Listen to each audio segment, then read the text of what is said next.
Thank you all for being here. A quick introduction of the group we have here, who we're excited to have. To my immediate right is Stephanie Phair, Chief Strategy Officer at Farfetch. Next to Stephanie is Roelant Prins, Chief Commercial Officer at Adyen. And then Jan from Index. And so to start, Roelant, I want to start with you, just because of a bit of some news. You guys are a payments processor with some of the biggest customers in the world. Facebook is one of your customers, and in part of that, the advertising that's been highlighted by U.S. lawmakers as part of this Russia investigation has come out, and that you guys were process some of those payments. Is there any way in which Adyen could identify that or help work with Facebook to try and prevent that from happening? I'm afraid it's a very specific customer situation here that I'm afraid I can't comment on, given the timing of this. So that's a bit difficult to answer, Adam. Yeah, I imagine the scope, I guess the sense of how something of that size, I wonder if it's even possible to do. I mean, ultimately, if you look at what we do, is we are an intermediary between all these different payment methods on the one side, across the world, and our merchant base on the other side. Of course, there's lots of data, but we focus on handling the payment. And therefore, we have, of course, a limited role, where we, of course, ensure everything we do is within law and regulation, but you have a limited view. Of course, thank you. I guess it's part of being an international business, which is what this panel is about, the growth. Stephanie, can you talk a little bit about how your firm is thinking about growth? You recently took on a strategic investor for JD.com in China. Why did you do that, and what are your plans for that money, and how is that partnership going to work out? So I think Farfetch, and I've been there for a year, and what really impressed me was just what a global company it was. It was global from day one. The idea was to connect boutiques in Europe predominantly, but around the world to a global audience. So this isn't just a new initiative or a new strategy for Farfetch to grow internationally. It's always been the case. But I guess it's made it into the news. So in June, we signed a deal, a strategic financial partnership with JD. They invested almost 400 million into Farfetch with the idea that it would help Farfetch accelerate into China. I think we realized, and I think we know that to succeed in China, you really need a local partner. And of those local partners, JD made the most sense in terms of their business model, their focus on authenticity, their logistics, their local logistics, and the fact that they have a very advanced marketing tools. So the way the partnership is going to work is that both companies remain independent, but Farfetch can really leverage JD's tools, particularly in financing, but in marketing they have a tool called Black Dragon, where we can really micro-target their high net worth individuals. I mean, the way I think about it is that although JD is more mass, similar to Amazon, where everyone, whether they're high net worth or not, buy on Amazon, many people buy on JD, and so how do you really target, oh my God, that's yours. Yeah. To bring it. So how do we target that high net worth individual? There's another part which for luxury is so important, is their association with WeChat. There are 800 million WeChat shoppers, and for us to target those that are particularly open to luxury is huge. So yeah, it's a big opportunity. There's a lot of opportunity there. Earlier today, Alibaba announced its earnings results, and they were astronomical. It's the opportunity in China is really and continuing in luxury. Jan, when you advise companies in your portfolio about when is the right time to go global, what are some of the questions that you're asking, and what are some of the challenges and common mistakes that you see the companies make? Yeah, before we go to the specifics of the question, I need to return Marco's words. You know, conferences come and go, and they are cyclical. but those that are born global and international from the outset, which we sort of witnessed by the diversity in the room, they are here to stay. So well done, Marco. And I would also say we don't sort of advise companies. We're not an advisory firm. Of course. What we do look for are businesses that are born global or international, as you say, from the outset as a part of their strategy. And that's in most cases to do with end markets, reaching the largest audiences. So the question doesn't become sort of whether you go international. That's sort of the premise of a successful business, just like Adyen and Farfetch were started sort of with addressing global markets in mind, sort of right at the get-go. But the question is when. And so we have this framework of first, customers, second, people, and third, capital. And I guess we really start with those end markets and customers. And at the end of the day, build your business first, get product market fit in your home market, then expand the formula that's successful. And a lot of businesses confuse that with, let's go to Silicon Valley to raise capital. It's okay when you go and start building your business in the US, having started in, say, London, but do that and then raise capital there when you've already got some customers in your home market. So those would be sort of more tactical questions, and we probe into the motivations, and we look into, have you built something in your home market that you can scale successfully? Roelant, Adyen has, I believe, over $1 billion in revenue or $100 million in profit, but you started in Europe, in Amsterdam, and now you went on to get customers like Netflix and Facebook. How do you go from there to getting a customer like Netflix?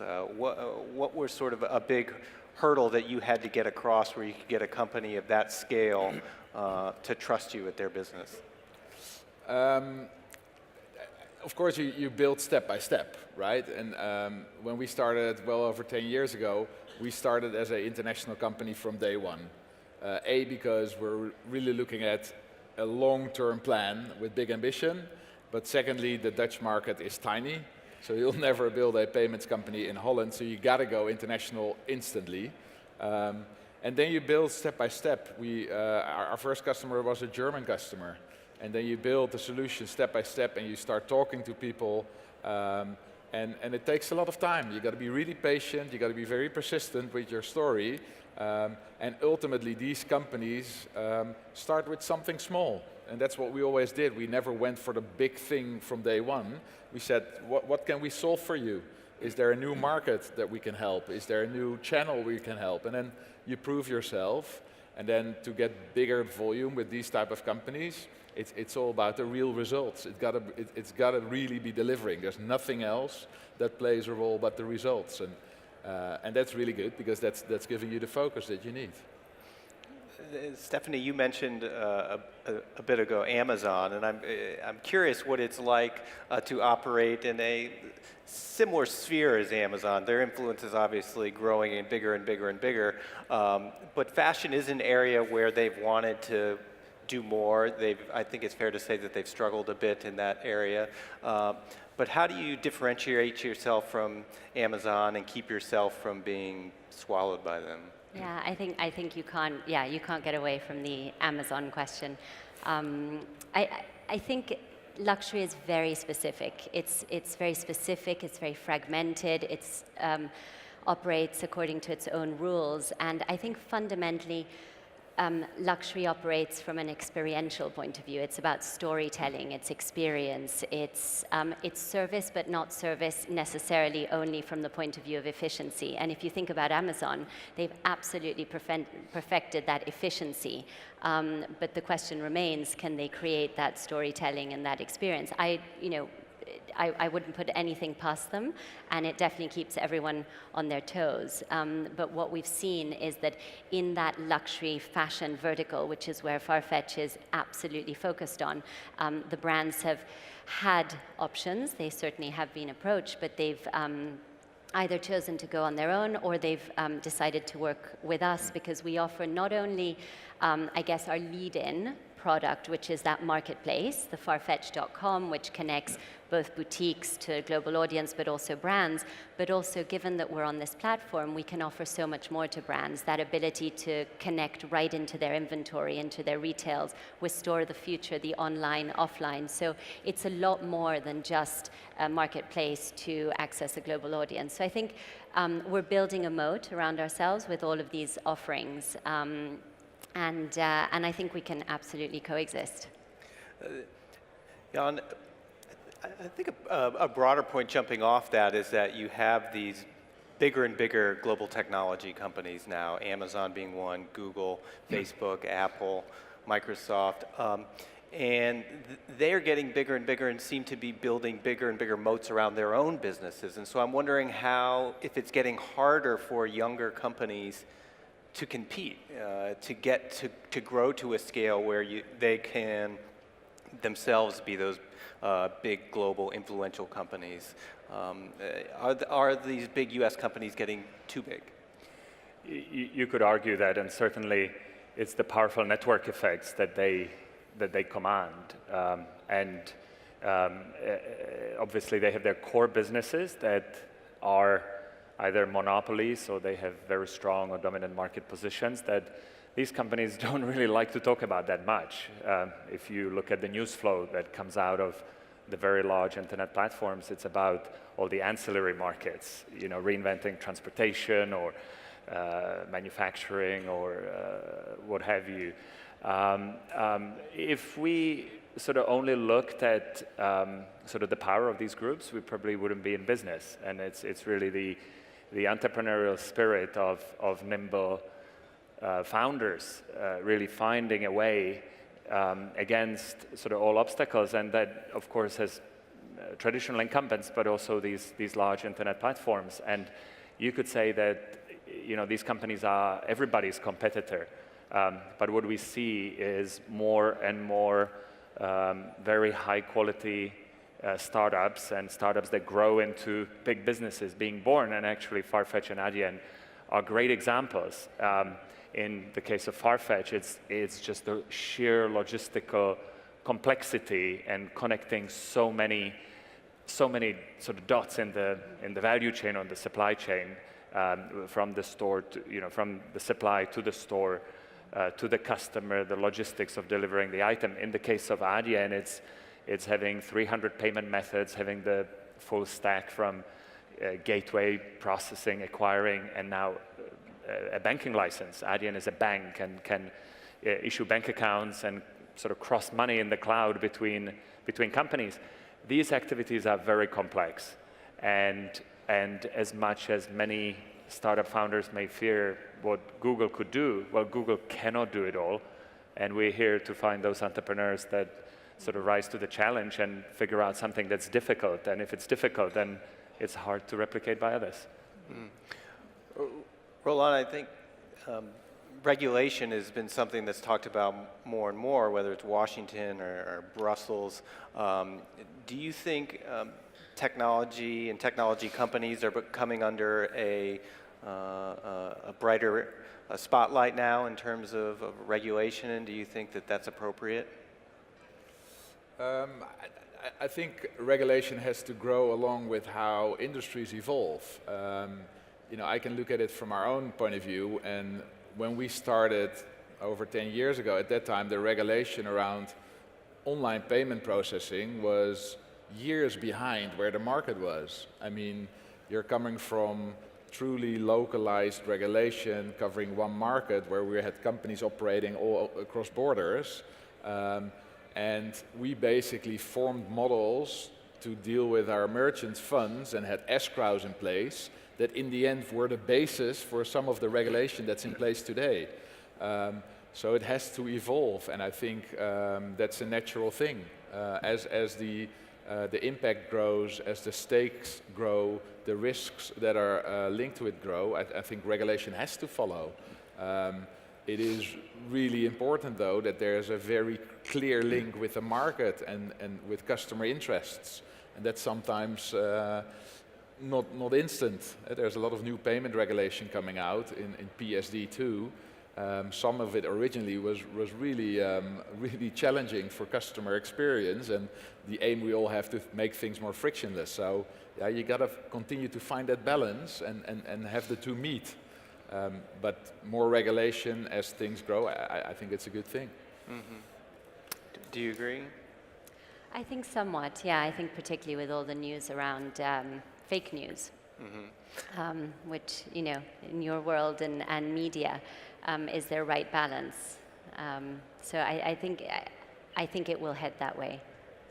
I want to talk a little bit about the long-term plans for businesses. Adyen, we talked about how the numbers that your business has been putting up, it seems like it would be good time to perhaps look to the public markets, do an IPO. Is that something that you're considering?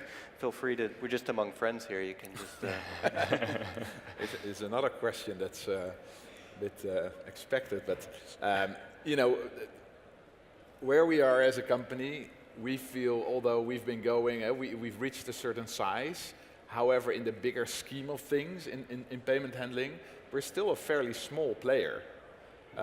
You could argue, well, we process over 100 billion, that's huge, but the real big players out there in this market process much, much more than that, and that's our ambition.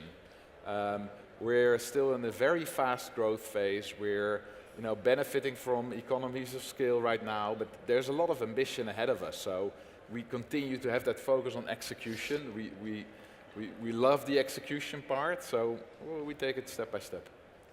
Jan here is an investor. I'm sure he's ready. I'm delighted. What I like about these companies, and it's not a coincidence one works with the other, is they connect many to many.